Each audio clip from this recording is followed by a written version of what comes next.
Hello friends, आप सभी का स्वागत है एक नई क्लास में। दोस्तों, इस क्लास में रीजनिंग के प्रैक्टिस सेट को सॉल्व करेंगे। यदि आप सभी railway group D, SSC GD, Delhi police constable, UP police constable या फिर यूपीएसआई की तैयारी कर रहे हो तो यह प्रैक्टिस सेट आपके लिए काफ़ी इंपॉर्टेंट है, क्योंकि इस सेट में दोस्तों उन्हीं क्वेश्चन कवर किया गया है जो कि आपके एग्जाम्स में 100% जरूर पूछे जाएंगे। इसलिए क्लास को पूरा देखिएगा। चलिए हम लोग पहले प्रश्न की शुरुआत करते हैं।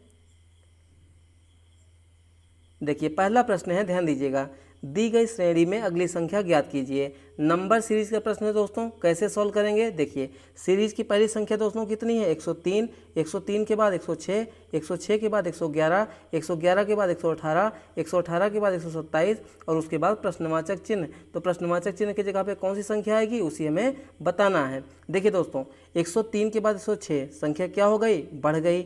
ज़्यादा बढ़ी है कि कम बढ़ी है, संख्या थोड़ी सी बढ़ी हुई है। 106 के बाद 111 संख्या क्या हुई है, बढ़ी हुई है। ज़्यादा बढ़ी है कि कम बढ़ी है, थोड़ी सी बढ़ी हुई है। यानी कि यहाँ पे संख्या क्या हो रही है दोस्तों, थोड़ी थोड़ी बढ़ रही है। तो कैसे सॉल्व करेंगे, आइए देखते हैं। देखिए, पहली संख्या कितनी है, 103 है। 103 के बाद दोस्तों कितनी है, 106 है।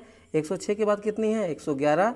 111 के बाद दोस्तों 118, 118 के बाद 127 और उसके बाद प्रश्नवाचक चिन्ह।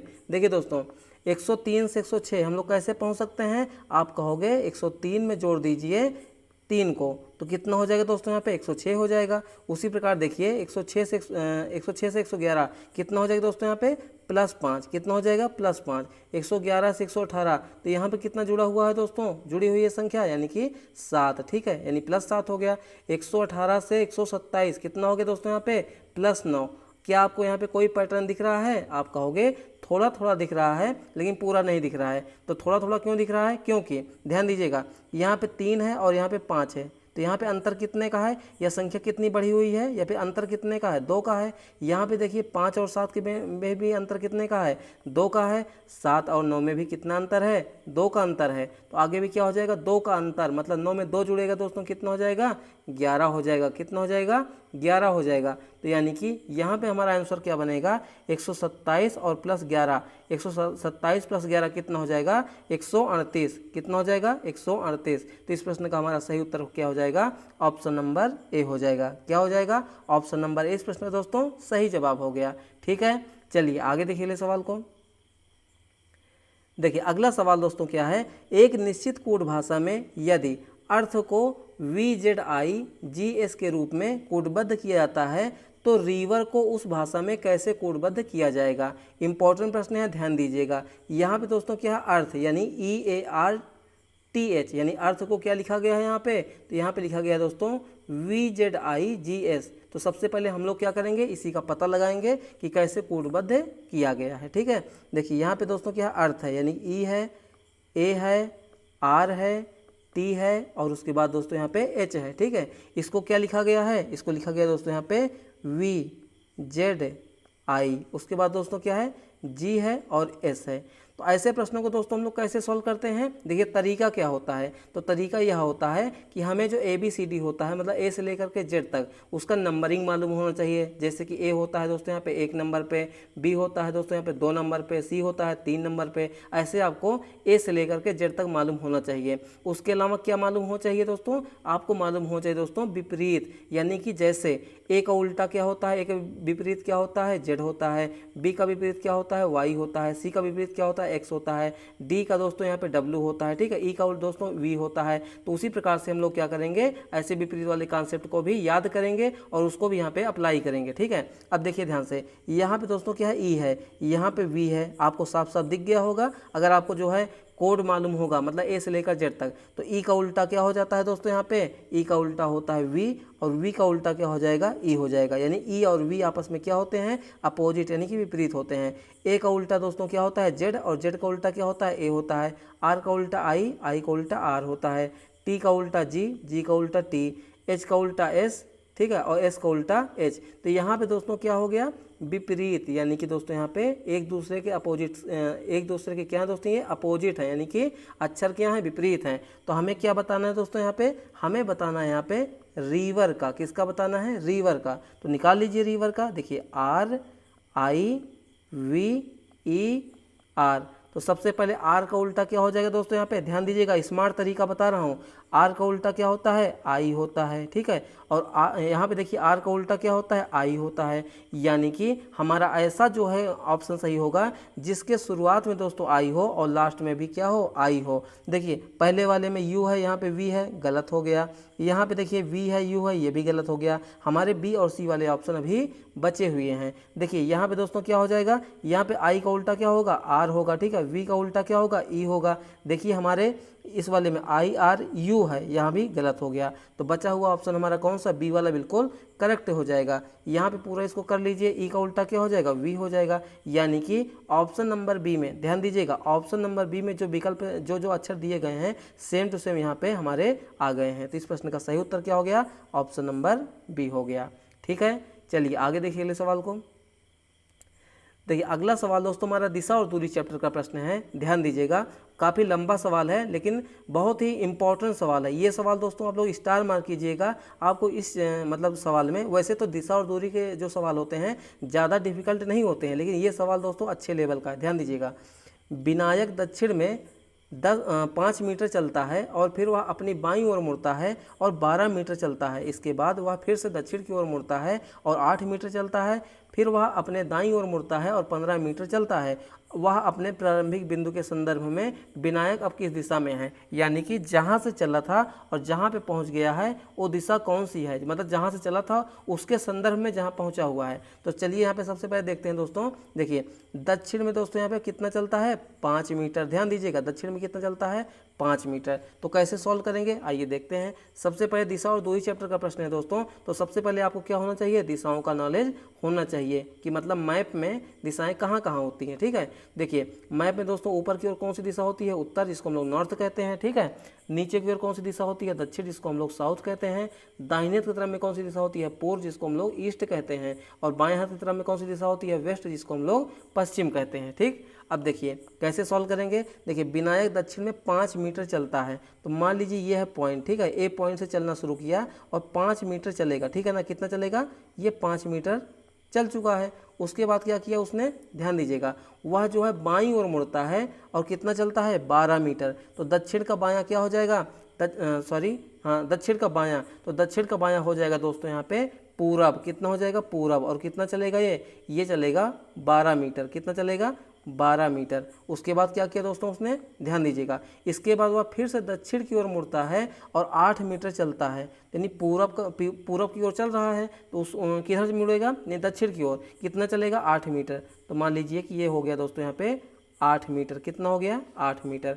उसके बाद उसने क्या किया दोस्तों, उसके बाद उसने देखिए लास्ट में वह अपने दाईं ओर मुड़ता है और 15 मीटर फिर चलता है। तो दक्षिण का दायां क्या हो जाएगा, तो दक्षिण का दायां यहाँ पे हो जाएगा दोस्तों पश्चिम हो जाएगा। क्या हो जाएगा, पश्चिम हो जाएगा। और कितना चलेगा, 15 मीटर। कितना चलेगा दोस्तों यहाँ पे, 15 मीटर। मान लीजिए कि लगभग ये 15 मीटर हो गया और बी नामक स्थान पर ये पहुंच आया। अब क्वेश्चन में कहा जा रहा है कि वह प्रारंभिक बिंदु के संदर्भ में विनायक अब किस दिशा में है, मतलब ए पॉइंट से चला है और बी पॉइंट पर पहुंच आया है। तो ये वाली दिशा कौन सी हो जाएगी, ये वाली दिशा कौन सी हो जाएगी, कौन सी दिशा, ध्यान दीजिएगा, ये वाली दिशा जो डॉट डॉट की गई है, ठीक है। तो ये वाली दिशा निकालने के लिए हम लोग क्या करेंगे, मैप में चलेंगे। कहाँ पे, सेंटर पे। कहाँ पे, सेंटर पे। देखिए ये रहा सेंटर, ठीक है। मान लीजिए कि ये है पॉइंट ए जहाँ से चलना शुरू किया, तो ये वाली दिशा कौन सी हो जाएगी, ये वाली दिशा कौन सी हो जाएगी। तो देखिए पश्चिम इधर है, ये दक्षिण है, तो दक्षिण और पश्चिम के बीच की दिशा को क्या कहते हैं हम लोग, दक्षिण पश्चिम या फिर पश्चिम दक्षिण। तो ऑप्शन नंबर हमारा कौन सा सही हो जाएगा इस प्रश्न का,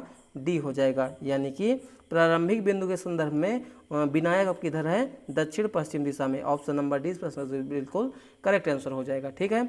चलिए आगे देखिए सवाल को। देखिए अगला सवाल दोस्तों हमारा एनालॉजी चैप्टर का है। क्वेश्चन में क्या पूछा गया है, ध्यान से देखिए। निम्नलिखित 4 विकल्पों में से उसका चयन कीजिए जो दूसरी जोड़ी को पहली जोड़ी के समरूप बनाएगा। यहाँ पे दोस्तों क्या है, 459 का अनुपात दिया है 954 से, तो 387 का अनुपात हमें बताना है। कैसे बताएंगे, इंपॉर्टेंट प्रश्न है, ध्यान दीजिएगा। यहाँ पे दोस्तों क्या है, 459 का अनुपात दिया गया है 954, क्या दिया गया है 954। तो ऐसे प्रश्नों को हम लोग सॉल्व करने से पहले सभी संख्याओं को या अंकों को ध्यान से देखेंगे तो आपको एक पैटर्न दिख रहा होगा। क्या दिख रहा होगा? देखिए यहाँ पे 4 है, 5 है, 9 है, यहाँ पे देखिए 4 है, 5 है, 9 है। कहने का मतलब संख्याएं वही वही हैं, यानी अंक वही वही हैं, बस क्या है दोस्तों यहाँ पे क्रम बदला हुआ है। तो क्रम कैसे बदला हुआ है? देखिए इसमें जो दोस्तों 459 में जो आखिरी में है वही उसमें क्या हो गया, पहला वाला अंक बन गया। ठीक है, यहाँ पे देखिए 5 बीच में है, ये 5 बीच में यहाँ भी है। ठीक है, 4 यहाँ पे पहले है और यहाँ पे दोस्तों 4 सबसे लास्ट में है। ठीक है, तो हम लोग यहाँ पे किसका बनाएंगे? 387 का। तो 387 का क्या हो जाएगा? देखिए ध्यान से, 387 में सबसे शुरुआत में कौन सा हो जाएगा? जो सबसे आखिरी में है, यानी 7 हो जाएगा। तो स्टार्टिंग में 7 आएगा। ठीक है, और बीच में दोस्तों क्या हो जाएगा? यहाँ पे 8 हो जाएगा। ठीक है, और लास्ट में यानी जो यहाँ पे पहला हुआ था वहाँ उतर के आ जाएगा लास्ट में, यानी कितना हो जाएगा? 783। कितना हो जाएगा दोस्तों यहाँ पे? 783, जो कि ऑप्शन नंबर बी में है। तो ऑप्शन नंबर बी इस प्रश्न में दोस्तों सही जवाब हो जाएगा। ठीक है, चलिए आगे देख ले सवाल को। देखिए अगला सवाल है, निम्नलिखित में से कौन सा वेन आरेख सही ढंग से निम्न वर्गों के बीच संबंधों को दर्शाता है? यहाँ पे कौन कौन से शब्द दिए गए हैं दोस्तों? ध्यान दीजिएगा। यहाँ पे एक है हमारा ये फूल, ठीक है ना, और दूसरा वाला क्या है? कपड़े। ठीक है, और तीसरा वाला यहाँ पे क्या है? सफ़ेद। यानी कि फूल, कपड़े, सफ़ेद में क्या रिलेशन होगा, क्या संबंध होगा, उसे हमें किससे दर्शाना है? वेन आरेख की सहायता से। ठीक है, देखिए फूल, फूल क्या होता है दोस्तों? फ्लावर्स होते हैं। कपड़े, तो कपड़े और फूल में क्या कोई समानता है दोस्तों? तो आप कहोगे नहीं है। सफ़ेद और कपड़े में या फिर सफ़ेद और फूल में आप कहोगे बिल्कुल है। क्या है? देखिए सफ़ेद कलर के दोस्तों क्या होते हैं? फूल भी होते हैं, और सफ़ेद कलर के क्या होते हैं दोस्तों? यहाँ पे कपड़े भी होते हैं। तो हम कह सकते हैं दोस्तों जो सफ़ेद होगा वो बीच में होगा। ठीक है, और जो सफ़ेद होता है दोस्तों उसमें से कुछ क्या हो जाएंगे? फूल हो जाएंगे। क्या हो जाएंगे? फूल हो जाएंगे। और कुछ क्या हो जाएंगे दोस्तों? यहाँ पे कपड़े। यानी कि सफ़ेद के साथ कुछ का रिलेशन किससे होगा? फूल से, और कुछ का किससे होगा? कपड़े से। तो इस तरीके का हमारा वेन डायग्राम बनेगा, जो कि ऑप्शन नंबर किस में है? ऑप्शन नंबर बी में है। तो ऑप्शन नंबर 20 प्रश्न दोस्तों करेक्ट आंसर हो जाएगा। ठीक है, चलिए आगे देखिए ले सवाल को। देखिए अगला सवाल है, यदि p बराबर 12, q बराबर 8, r बराबर 33, s बराबर 11, तो p गुणे q प्लस r भागे s का मान हमें बताना है। देखिए दोस्तों p बराबर दोस्तों क्या है? 12, तो यहाँ पे क्या हो जाएगा? 12, गुणा का चिन्ह है, गुणा का चिन्ह लगा लिए। q बराबर क्या है? 8, तो q बराबर 8, यहाँ पे क्या हो जाएगा? 8 हो जाएगा। प्लस है, प्लस लगा लिए। r बराबर दोस्तों क्या है? 33, 33 लगा लिए, और भागे s बराबर क्या है? 11। तो हम लोग इसको क्या करेंगे? सॉल्व करेंगे। तो इसमें हम लोग किसका नियम लगाएंगे दोस्तों? यहाँ पे कोष्ठक का नियम, यानी कि बोर्ड मास का नियम। बोर्ड मास के नियम में सबसे पहले ब्रैकेट्स को हल करते हैं, लेकिन यहाँ तो ब्रैकेट्स है नहीं, तो उसके बाद क्या हल करेंगे? भाग को। तो भाग वाला पद क्या है? 33 भागे 11, तो 12 गुणे 8 कितना हो जाएगा? 12 गुणे 8 प्लस 11 से भाग देंगे 33 में कितनी बार जाएगा? 3 बार जाएगा। देखिए 12 8 कितना होता है? 96। ठीक है, और प्लस कितना हो जाएगा? 3, तो 96 प्लस 3 का मान कितना हो जाएगा? 99, यानी कि 99। तो इस प्रश्न का हमारा सही उत्तर क्या हो जाएगा? ऑप्शन नंबर ए हो जाएगा। ठीक है, चलिए आगे देखिए ले सवाल को। देखिए अगला सवाल है, निम्नलिखित में से कौन सा विकल्प दी गई आकृति को पूर्ण रूप से पूरा करेगा? दोस्तों यहाँ पे क्या है? एक अधूरी आकृति दी गई है, और चारों ऑप्शन में से कौन सी ऐसी आकृति है जो इस अधूरी आकृति को पूरी कर देगी? तो इसको सॉल्व करने का हमारा दो तरीका होता है। या तो आप लोग निकाल लीजिए कि कौन सी आकृति नहीं होगी, ठीक है ना, तो जो आकृति नहीं होगी, जो बचा हुआ ऑप्शन हो जाएगा वही इसकी आकृति हो जाएगी, या फिर जो आकृति सही सही होगी उसी को ढूंढ लीजिए। तो देखिए सबसे पहले दोस्तों क्या है, यहाँ पे ध्यान दीजिएगा, बीच में एक ट्राइंगल बनाया गया है, त्रिभुज, जो कि अधूरा है, जो कि हमारा ऐसे होगा। कैसे? यहाँ पे देखिए ये ऐसे लाइन आएगी सीधी सीधी, ठीक है ना, और उसके बाद दोस्तों ये ऐसे आ जाएगी। ठीक है, देखिए यहाँ पे दोस्तों क्या है, ध्यान दीजिएगा, यहाँ पे ऐसे वाली नहीं है, तो ये वाला ए वाला गलत हो गया कि नहीं हो गया? बिल्कुल हो गया। यहाँ पे देखिए ये वाली लाइन है दोस्तों, लेकिन ये वाली लाइन यहाँ पे नहीं है, तो बी वाला भी गलत हो गया। गलत हो गया कि नहीं गलत हो गया? आप कहोगे बिल्कुल गलत हो गया। यहाँ पे देखिए यहाँ भी दोस्तों ये वाली लाइन ऐसे नहीं है, ठीक है ना, ऐसे वाली यहाँ पे सी वाला भी गलत हो गया। तो बचा हुआ ऑप्शन कौन सा हो जाएगा? डी वाला। तो इस प्रश्न का हमारा सही उत्तर क्या हो जाएगा? ऑप्शन नंबर डी हो जाएगा। क्या हो जाएगा? ऑप्शन नंबर डी हो जाएगा। देखिए ये ऐसे ऐसे है, यहाँ भी देखिए ये ऐसे ऐसे है, उसके बाद दोस्तों ये गोला वाला ऐसे आ जाएगा, यहाँ भी देखिए ये गोला वाला ऐसे आ जाएगा, और ये बीच से दोस्तों ऐसे लाइन आ जाएगी, और ये ऐसे बंद हो जाएगा। तो ऑप्शन नंबर डी इस प्रश्न दोस्तों करेक्ट आंसर हो जाएगा। ठीक है, चलिए आगे देखिए ले सवाल को। देखिए अगला सवाल है दोस्तों हमारा किस चैप्टर का है, सिलोक्स चैप्टर का, यानी कि सिलोजिज्म चैप्टर का, जिसको हम लोग कहते हैं न्याय निगमन। इसमें होता क्या है दोस्तों, कथन दिया जाएगा और निष्कर्ष दिया जाएगा।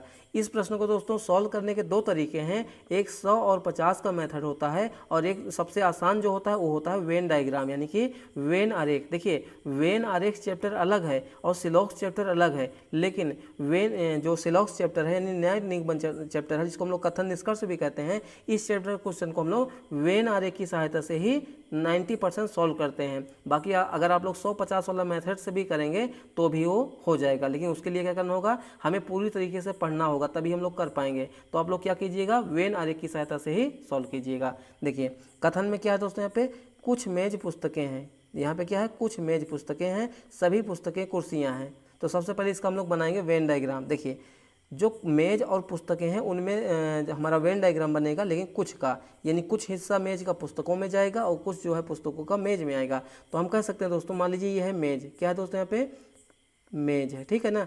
और दोस्तों ये रहा कुर्सी, क्या रहा दोस्तों, सॉरी कुर्सी नहीं, पुस्तकें, ठीक है ना, क्या रहा यहाँ पे, पुस्तकें। और इनमें इनके बीच में किसका रिलेशन होगा, कुछ का, यानी ये हो गया पुस्तक। ध्यान दीजिएगा, कुछ मेज पुस्तकें हैं। देखिए कुछ मेज का हिस्सा पुस्तकों में है और कुछ पुस्तकों का हिस्सा मेज में है, ठीक है।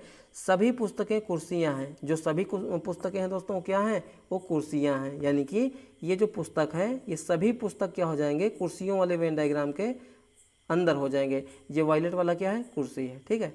अब देखिएगा निष्कर्ष क्या है दोस्तों, कुछ पुस्तकें मेज हैं। देखिए पुस्तक कहाँ पे है दोस्तों, ये नीला वाला, मेज कहाँ पे है, यहाँ पे। तो भाई कुछ पुस्तकें मेज बिल्कुल हैं। अगर कुछ मेज दोस्तों पुस्तकें हैं तो कुछ पुस्तकें मेज हो सकती हैं कि नहीं हो सकती, आप कहोगे बिल्कुल। भाई देखिए लाल वाला यानी मेज वाला वेन डायग्राम और पुस्तक वाला वेन डायग्राम एक दूसरे को कुछ कुछ जो है काट रहा है, यानी क्रॉस कर रहा है। तो पहला वाला विकल्प हमारा क्या हो जाएगा, सही। विकल्प का मतलब निष्कर्ष, ठीक है।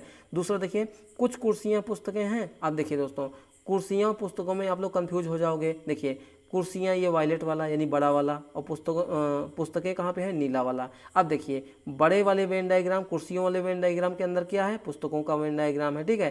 तो यानी कि सभी पुस्तकें क्या हैं दोस्तों, कुर्सियाँ। समझिएगा बात को, ये पुस्तक है और ये कुर्सी है, तो सभी पुस्तक क्या है, कुर्सी। तो क्या सभी पुस्तक अगर कुर्सी हो सकती हैं तो उन पुस्तकों में से कुछ क्या कुर्सियाँ हो सकती हैं, पुस्तकें, आप कहोगे बिल्कुल। जब भी बड़े वेन डायग्राम को दोस्तों छोटा बनाने की बात होगी और रिलेशन है यहाँ पे कुछ का आएगा तो बिल्कुल वो सही हो जाएगा। आई होप आपको समझ में आया होगा। तो इस प्रश्न का हमारा सही उत्तर क्या हो जाएगा, 1 और 2 दोनों निष्कर्ष यहाँ पे अनुसरण करते हैं, जो कि ऑप्शन नंबर बी में है। तो ऑप्शन नंबर 20 प्रश्न दोस्तों सही जवाब हो जाएगा, ठीक है। चलिए आगे देखिए सवाल को। देखिए अगला सवाल है, 12:26 AM पर घंटे की सुई और मिनट की सुई के बीच बने दो कोणों में से बड़ा कोण कितने डिग्री का होगा, हमें बताना है।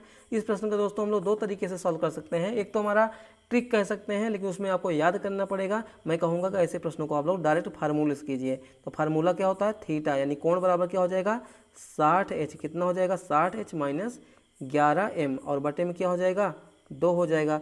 जहाँ पर थीटा बराबर क्या होता है, कोण होता है, क्या होता है, कोण होता है, ठीक है। और h बराबर क्या होता है, h बराबर होता है घंटा, यानी कि जितना बजा या बजे होंगे, ठीक है ना। और उसके बाद m बराबर दोस्तों यहाँ पे हो जाएगा मिनट, ठीक है। चलिए यहाँ पे मान रख दीजिए। देखिए 60 हो जाएगा, h का मान यहाँ पे कितना हो जाएगा, कितने बजे हैं, 12 बजे हैं, तो 12 हो जाएगा, माइनस 11 गुणे कितना हो जाएगा, m कितना है दोस्तों, मिनट 26, ठीक है। बटे में क्या हो जाएगा, 2 हो जाएगा। इसको गुणा कीजिए।